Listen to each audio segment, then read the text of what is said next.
ভাই, আজকে যে মেশিনগুলো নিয়ে কথা বলবো, তো এই মেশিনগুলোর কি কি কাজ, কি নাম মেশিনের, আজকে ভিডিওর মাধ্যমে সমস্ত কিছু তুলে ধরবেন, কেননা কাস্টমার ভাইদের বুঝতে অসুবিধা হয়।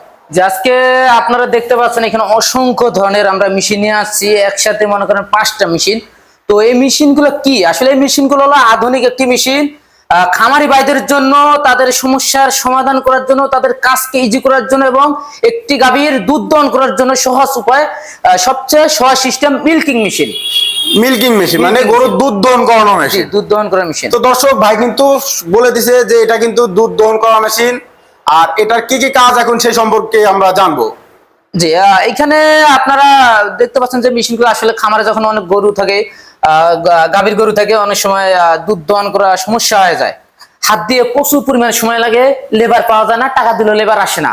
তো তাদের সমস্যার সমাধান করার জন্য এই মেশিনটি হলো, যেমন এখানে 10 লিটার ক্যান ক্যাপাসিটি দেখতে পাচ্ছেন। প্রথমটা যেটা, এটা হলো 10 লিটার ক্যান ক্যাপাসিটি। আমরা আগে যে মেশিনগুলো নিয়ে আসছিলাম, পূর্বে যে মেশিনগুলো আনছিলাম, এই ট্রলি ছিল না, শুধু এই ক্যানটাই ছিল। তো এইবার আমরা আপডেট একদম লেটেস্ট মডেল নিয়ে আসছি, ট্রলি সিস্টেম, একদম তুরস্কের মেশিনের মতো সিস্টেম।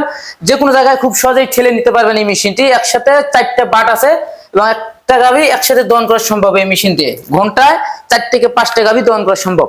তো দর্শক, আগে কিন্তু যে 10 লিটার বা 15 লিটার মিল্কিং গুলো ছিল দুধ দহন করানোর, আর ওইগুলা কিন্তু এরকম 4টা বাট বা এরকম ট্রলি সিস্টেম ছিল না। তো এখন কিন্তু আপনারা দেখতে পারতেছেন এখানে চাকা সিস্টেম করা আছে, এক স্থান থেকে এক স্থানে নিতে, অন্য স্থানে নিতে খুব সহজভাবে নিতে পারবেন।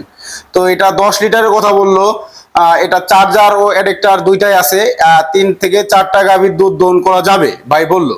তো ভাই এইগুলা 10 লিটার আর 15 লিটার বা বড় আছে। পরে যে বড় আছে এটা হলো 15 লিটার ক্যান ক্যাপাসিটি। আর এখানেও 4টা বাট আছে, একসাথে 4টা বাট, একটা গাভী একসাথে দহন করা সম্ভব।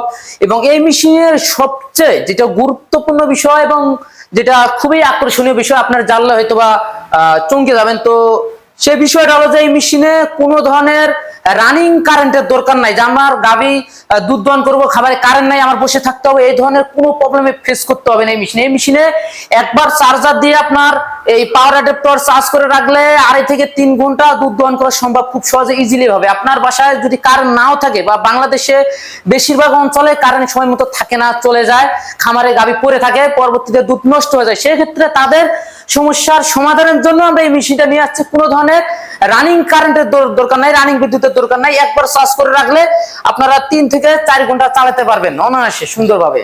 তো দর্শক ভাইরা, আপনারা কিন্তু শুনতে পারলেন যে এটা কোনো রকম বিদ্যুতের প্রয়োজন নাই। আর এখন বর্তমান যে পরিস্থিতি, ঈদের পর তো বিদ্যুৎ নিয়ে অনেকে সংকটে পড়ে যাচ্ছে, সেই ক্ষেত্রে ভাইরা কিন্তু এই মেশিনগুলো নিয়ে আসছে ব্যাটারিতে।